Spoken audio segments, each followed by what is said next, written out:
Obrigado, Marta. Agora eu gostaria de chamar alguém que vai falar sobre cirurgia nesses pacientes. Dr. Rafael Correa Lima, médico formado pela Universidade Federal do Piauí, cirurgião geral e coloproctologista. Teve uma experiência importantíssima num dos hospitais em que a gente sabe que existe um serviço igualmente importante em São Paulo, que é o Hospital de Heliópolis, dedicado à doença inflamatória intestinal, esse serviço. Ele é médico e preceptor da residência de cirurgia geral do hospital da universidade aqui e de coloproctologia do Hospital Getúlio. É Getúlio o nome do hospital? Vem. Getúlio Vargas. Onde é aqui, né? Ai, meu Deus. Bom, muito obrigado pelo convite. Parabenizar, antes de tudo, o comitê local, né, da nossa parceira, doutora Jocely, doutor José Miguel, e nacionalmente a ABCD, doutora Luciana. Muito obrigado pela lembrança do meu nome. Eu estou realmente bem assustado. Nunca tive aqui na frente para falar na frente de professores e tão nobres nomes da doença inflamatória. Já começa a ser estranho pelo slide, né? Aquela imagem de cirurgião louco saindo correndo de um lugar para o outro, apressado, é exatamente a minha imagem. E eu nem me toquei de modelo de slide, nem nada disso. Só peguei o tema, o dia, a hora e o tempo que eu tinha e fiz minha aula. A Eliana estava para ficar doida, coitada, pedindo vídeo, pedindo foto, e eu não tive tempo, nem lembrei de dar para ela. A doutora Jocely está para me matar. Hoje de noite eu vou mandar o vídeo convidando todo mundo para o fórum. Hoje de noite eu mando para ela. Amanhã vocês vão ver o vídeo. Bom, eu sou o patinho feio aqui da história, né? Todo mundo clínico, a gente fala que é a turma do comprimido, e eu sou da turma do bisturi. Daqui eu estou vendo 2. Quem é mais da turma do bisturi? A doutora Luciana também é, mas parece que está mais para o rumo do bisturi, do comprimido agora. Enfim, eu vou fazer uma aula bem prática e bem direta sobre cirurgia na doença inflamatória. Esse é um tema que tem congressos específicos só disso. Então, me deram um tema, meia hora para falar uma coisa que eu precisava de 2 dias. Mas, enfim, eu optei por ser o mais direto, o mais objetivo possível para que a gente consiga abranger a maior parte das curiosidades e dos consensos e das dúvidas que a gente tem hoje, né? Então, eu até tomei liberdade de mudar um pouquinho o tema da aula. Me pediram para falar quando operar o paciente com doença inflamatória. E eu tomei a liberdade para falar quando e como operar, né? Porque não é só quando operar, mas também o que eu preciso fazer para operar melhor e qual tipo de cirurgia que é mais indicada em cada caso, né? Parece que é um consenso, mas tem mais brigas do que coisas consensuais. Bom, primeiro de tudo, como todo mundo já falou, a doença inflamatória intestinal é uma doença absolutamente, uma das poucos consensos que existe nessa doença é que o tratamento é obrigatoriamente multidisciplinar e interprofissional. O paciente não é meu, o paciente não é da doutora Jocely, não é da nutricionista, não é da psicóloga. O paciente é de todo mundo e todo mundo tem que respeitar isso. Não existe tratamento só do gastro, nem só do cirurgião. Mesmo que o cirurgião faça parte da clínica também, ele precisa de ajuda de todo mundo. Não existe um paciente com doença inflamatória intestinal simples.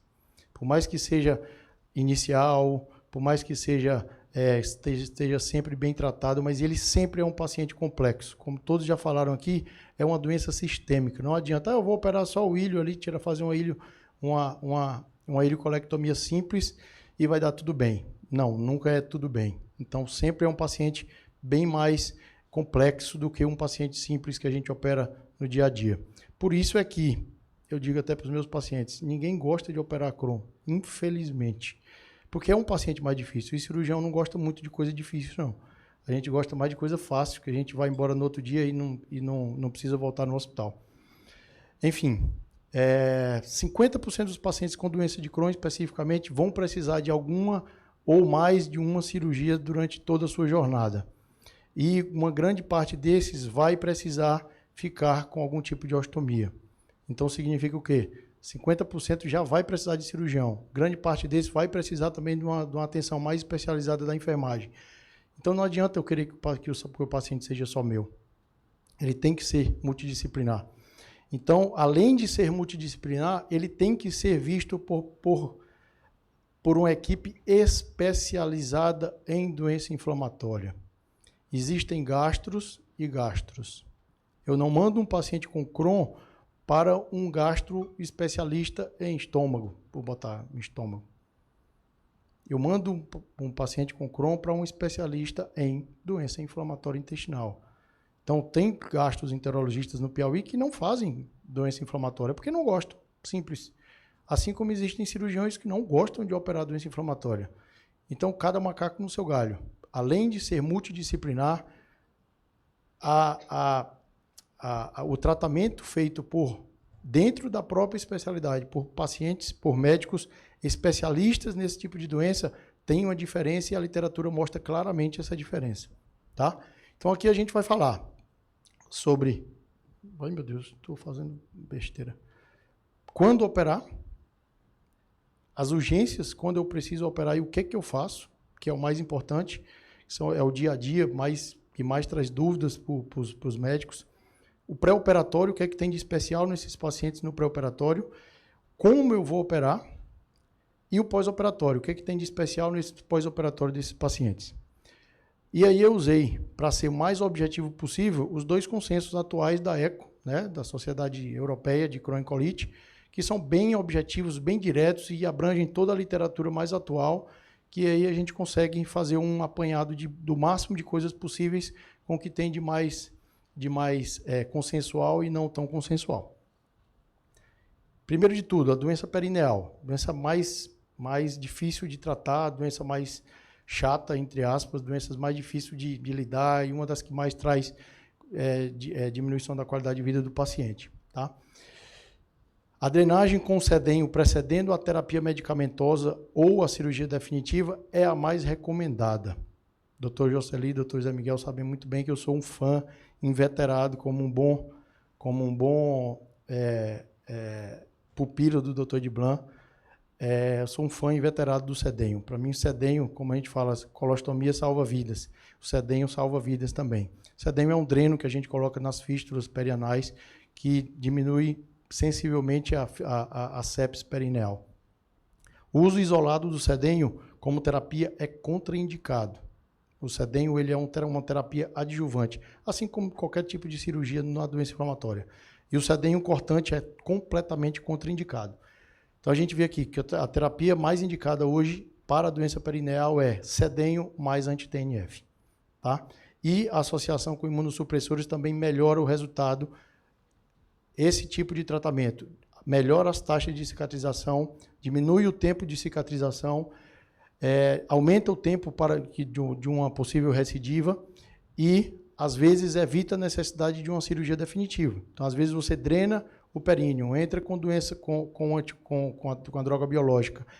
Você evita, inclusive, você precisar fazer uma fistulotomia, você precisar fazer um avanço de retalho ou uma doença definitiva nessa fístula. Tá?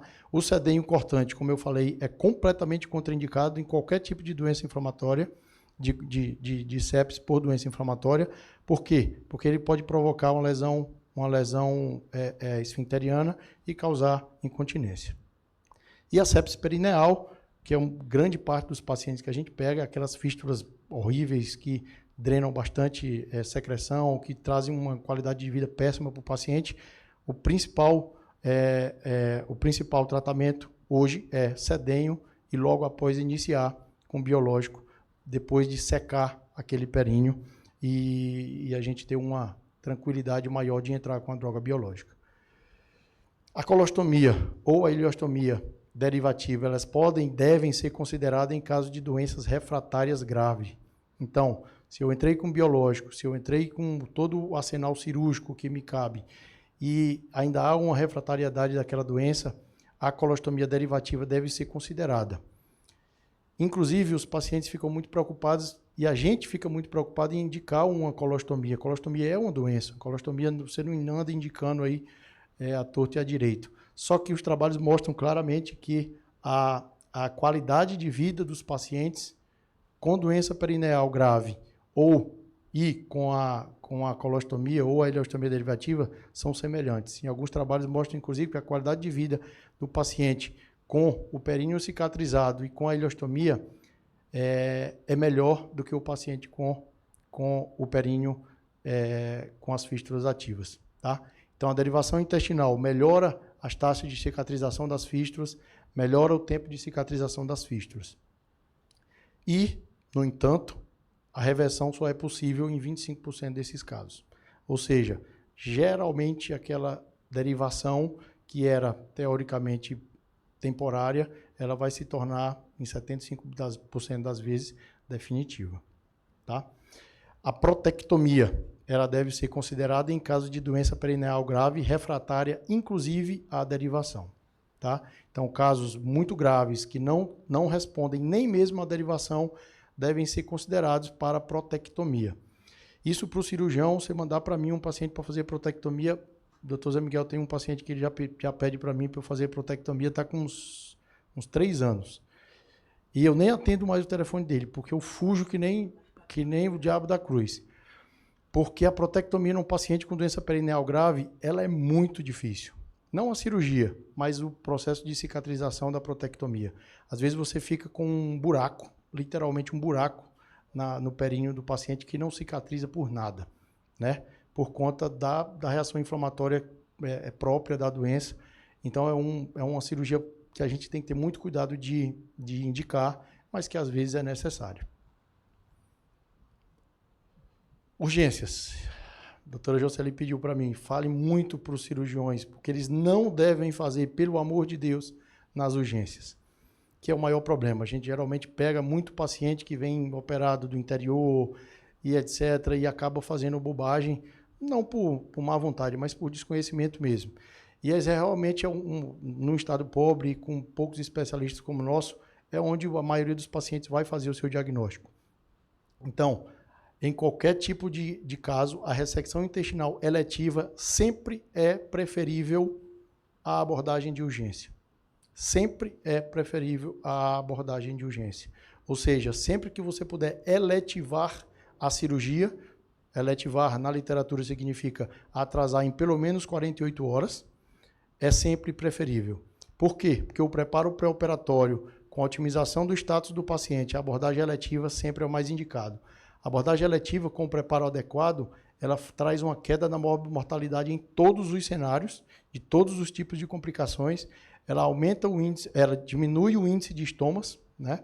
Ela aumenta o índice a urgência, aumenta o índice de conversão da videolaparoscopia e ela aumenta principalmente o comprimento das ressecções intestinais. Então, se eu conseguiria fazer uma ressecção intestinal de 20, 30 centímetros, se eu abordar na urgência, às vezes eu vou tirar 60, 70, 80 centímetros. Então, e por que isso, Rafael? Primeiro, porque o edema e o processo inflamatório são mais abrangentes, são maiores, atingem maior comprimento na alça.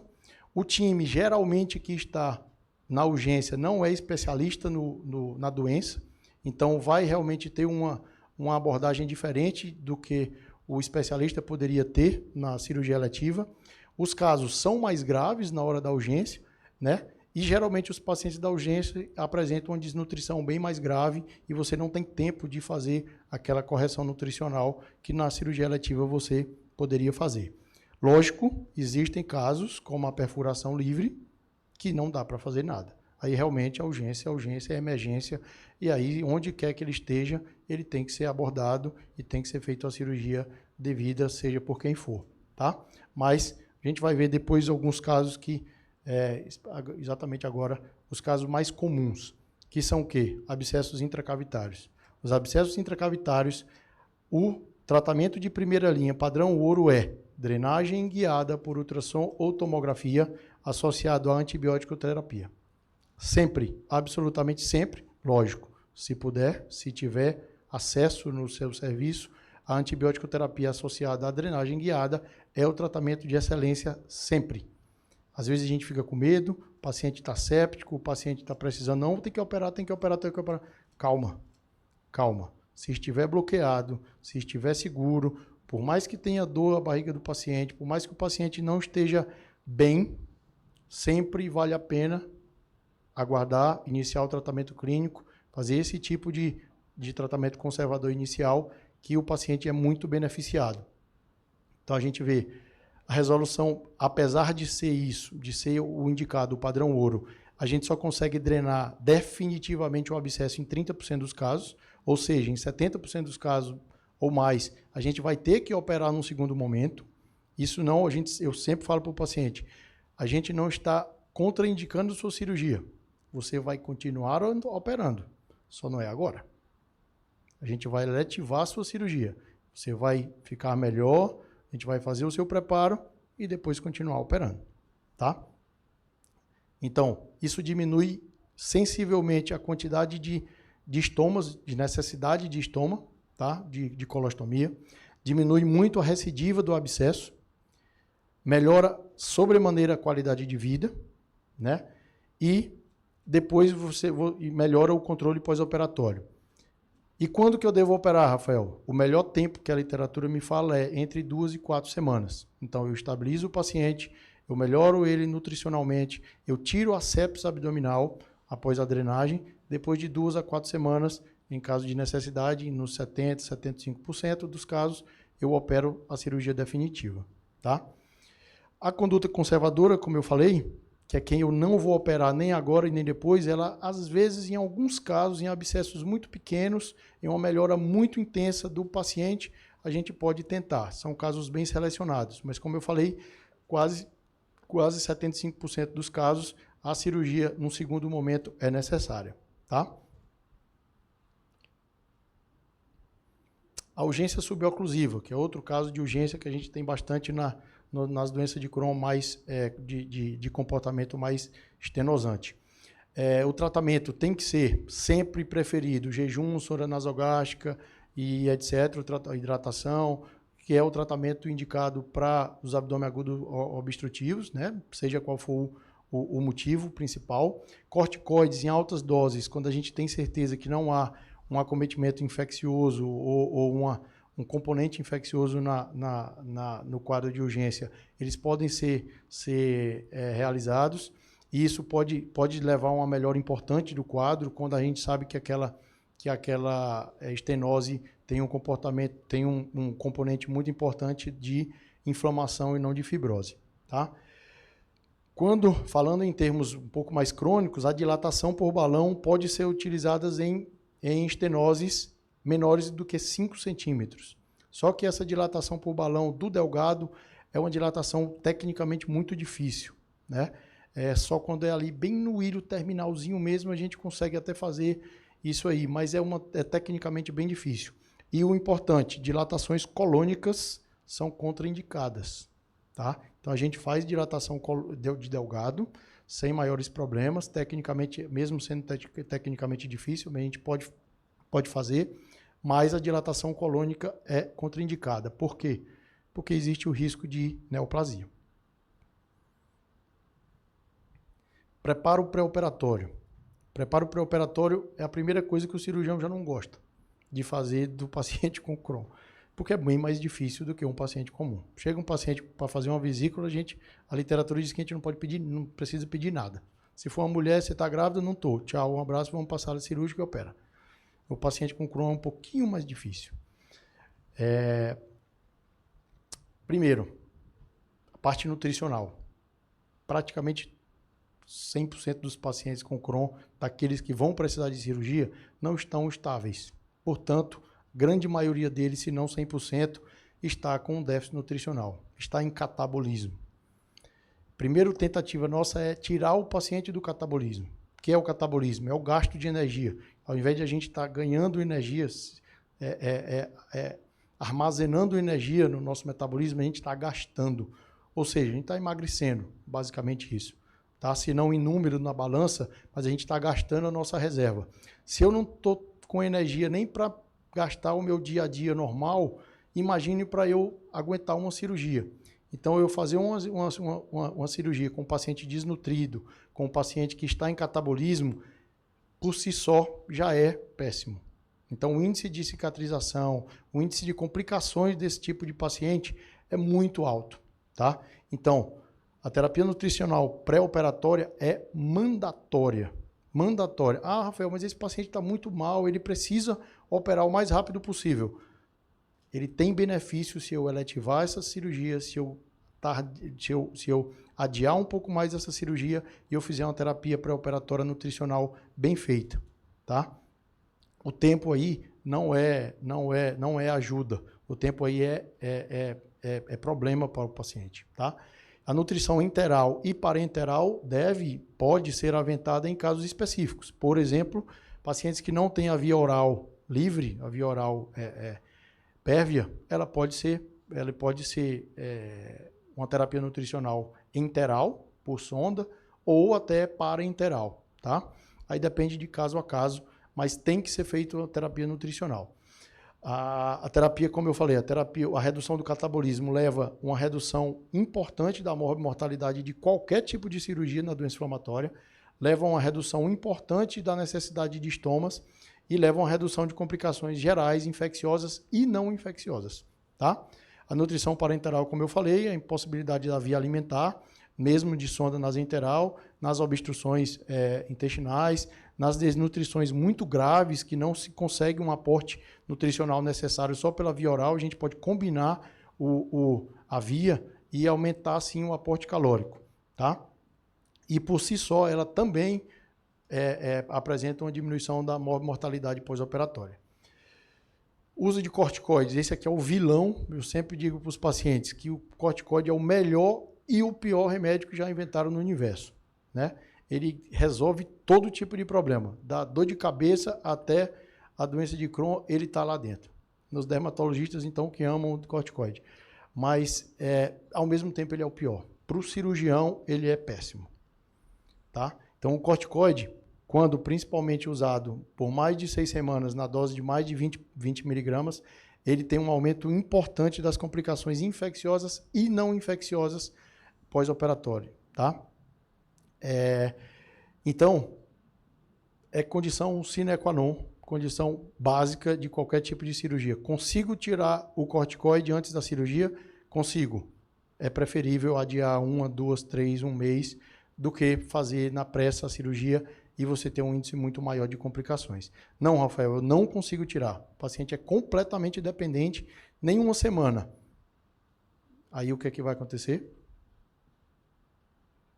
Estoma.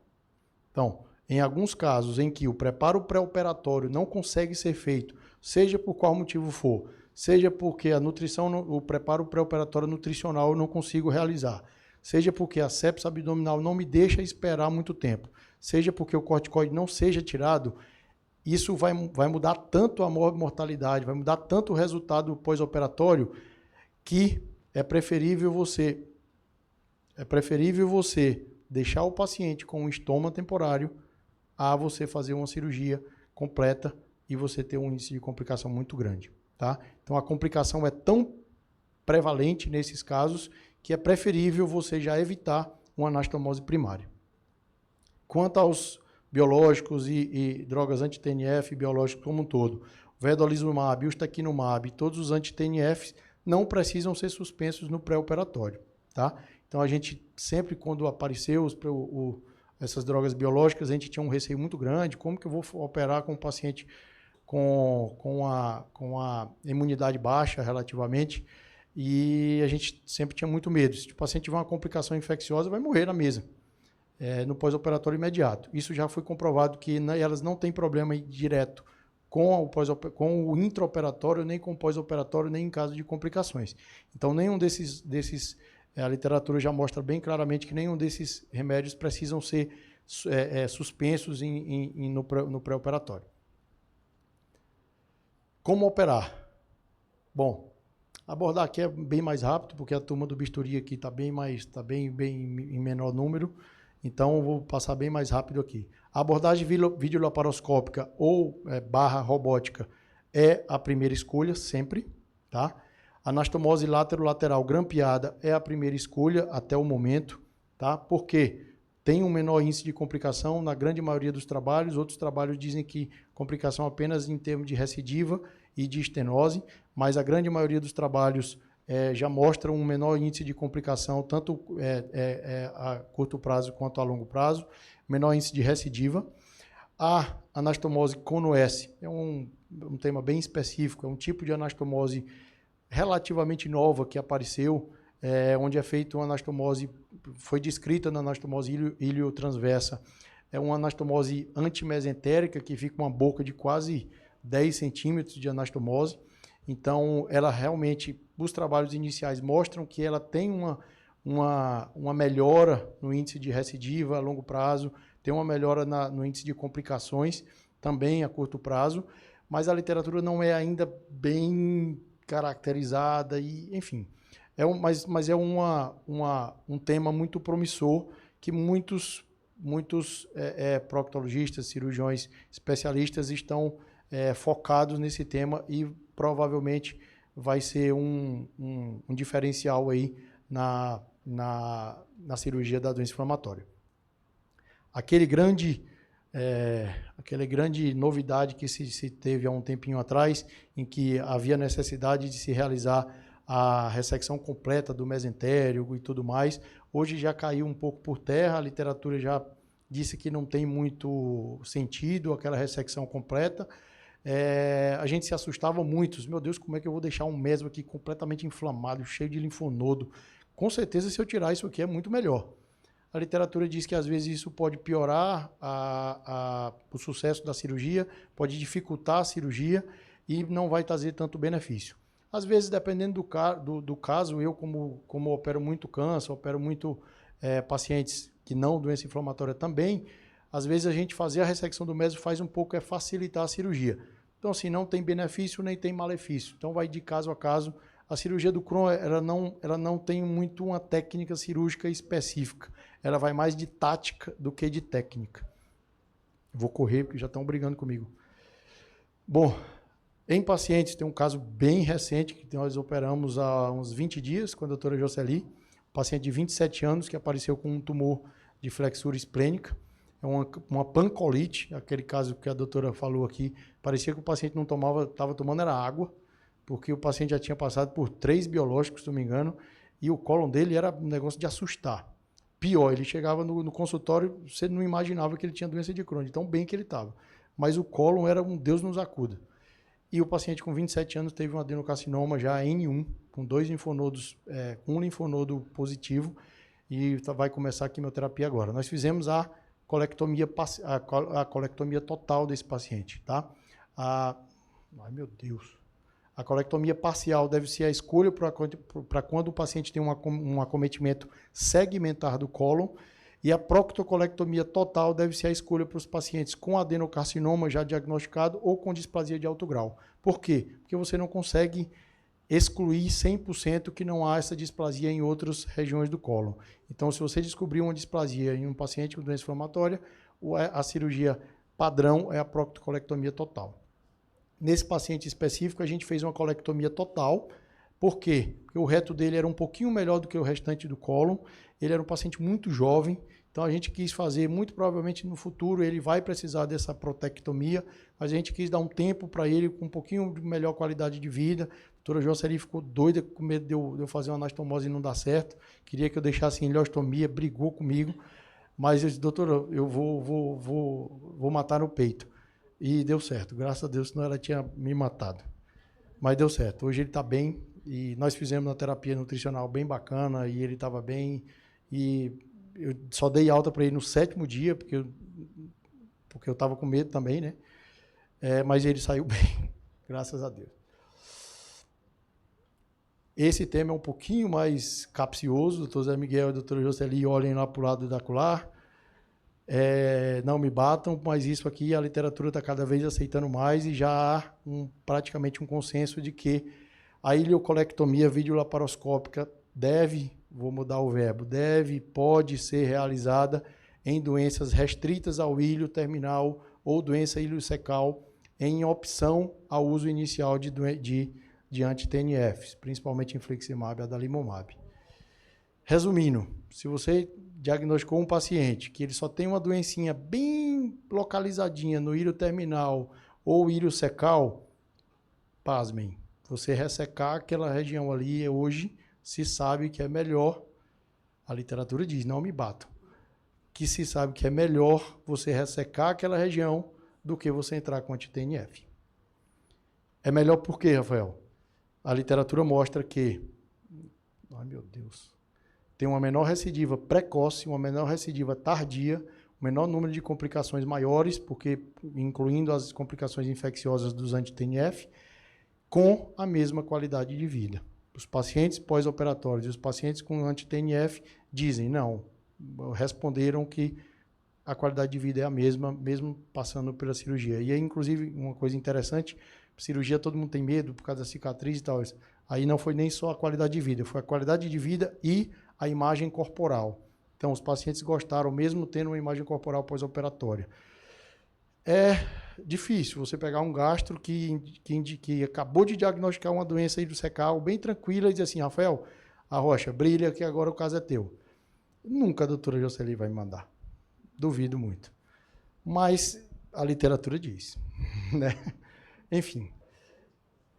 O paciente também não quer, né?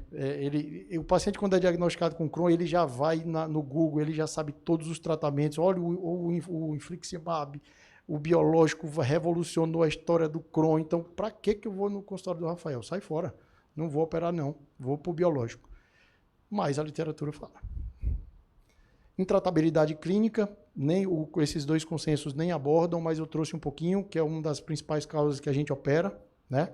Intratabilidade clínica, quando a gente já tentou 2, 3, 4, 5, 6, 10, cada vez está tendo mais. Eu mesmo parei de fazer a parte clínica, eu já não sei o nome da metade que apareceu. Eu parei lá no adalimumab ainda, de lá para cá eu já me perdi nos nomes. Quando a gente tenta muitos biológicos, a gente não consegue, paciente com área muito grande, paciente com complicações importantes, a intratabilidade clínica por si só, já estou indo aí. Já é uma indicação cirúrgica. Agora eu vou ter que correr. Pós-operatório, bem rapidamente. O que é importante no pós-operatório desses pacientes? Profilaxia medicamentosa em pacientes de alto risco. Então, existem tabelas e coisas bem objetivas que mostram quais os pacientes de alto e baixo risco. Mesmo você tirando a doença dos pacientes de alto risco, eles têm que manter a terapia medicamentosa profilática, que a gente fala, né? A profilaxia tromboembólica é obrigatória em todos os casos. Ah, mas a paciente jovem, a paciente bem magrinha, a paciente está caminhando e etc. Vamos lembrar que as doenças inflamatórias intestinais ela tem uma predisposição para formar fenômenos tromboembólicos, então a profilaxia é mandatória. Além do segmento e a investigação da doença de 6 a 12 meses. Tá? Então, esses três itens são obrigatórios no pós-operatório de qualquer paciente com doença inflamatória intestinal. Retocolite ulcerativa, rapidamente, correndo, que a Eliana está brigando comigo. O tratamento clínico inicial da retocolite aguda grave é o tratamento clínico inicial, né? Então, aquelas colites graves do paciente no pronto-socorro, o tratamento sempre é clínico inicialmente, né? Geralmente com corticoide V, né? Com antibiótico, hidratação e tudo mais. O infliximab, como o Dr. Zé Miguel falou agora há pouco, ele é possível ser realizado, já a literatura já é bem consensual nesse ponto, só que é bem mais difícil eu conseguir um infliximab de forma de urgência, salvo em centros bem já formados para esse tipo de doença. Mesmo com todo o tratamento clínico inicial, 30% ainda precisam fazer uma colectomia de emergência, tá? Mas, mesmo assim, 70% dos casos respondem ao tratamento clínico inicial e ele sempre deve ser tentado. Na doença refratária, deve ser tratada com a ressecção cirúrgica, né? A opção inicial mais tradicional é a bolsa ileal. No entanto, a anastomose ilioretal sem a ressecção do reto pode ser oferecida em casos bem específicos, em casos de pacientes muito jovens, casos de pacientes, a ressecção do reto ela traz um índice de dificuldade gestacional importante, então tem que ser pesado, principalmente em pacientes muito jovens, no ligestas e etc. Mas, mesmo assim, ainda é uma técnica não consensual. Como eu falei, doença retal menor, com baixo risco de displasia e uma cirurgia temporária, ou seja, uma cirurgia que é uma ponte para próximo a uma protectomia. Tá? E importante, a bolsa ileal e a ileostomia definitiva, elas têm na literatura o mesmo índice de qualidade de vida pós-operatória. A gente tem muito medo de indicar, não, é melhor você botar uma bolsa ileal. É melhor fazer uma bolsa ileal porque é bem melhor do que uma ileostomia. Eu não vou botar uma ileostomia no paciente. Por incrível que pareça, a qualidade de vida dos pacientes com ileostomia terminal e os pacientes com bolsa ileal, na literatura se mostram semelhantes, né? Bom, desculpem a correria. Muito obrigado pelo convite de novo e estou à disposição.